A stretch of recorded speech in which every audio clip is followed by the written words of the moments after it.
recently watched the Star Wars: The Phantom Menace, and although I've always heard people say either that the trade negotiations were super boring or that the trade negotiations were interesting and I like hearing them talk about politics, the one thing that I found really interesting is you don't know in the movie what they're trading.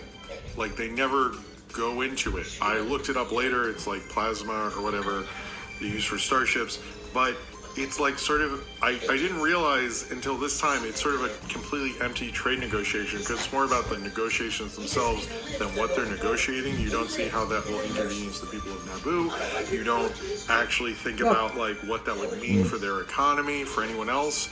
It makes sense because George Lucas was a guy who, like, you know, had major toy profit negotiations at the time, and so he's thinking more about winning the negotiations than what the negotiations means for that company.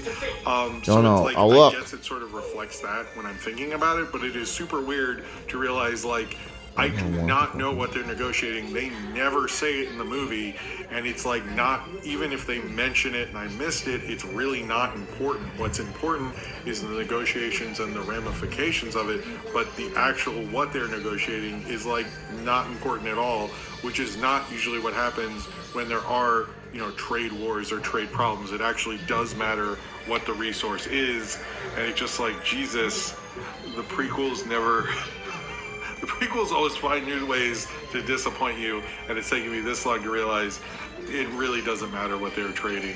It's just the negotiations that matter, and maybe that matters in the series of itself, but for the rest of us, trade negotiations have real economic consequences, and I guess if you're George Lucas, you're not really considering that at all.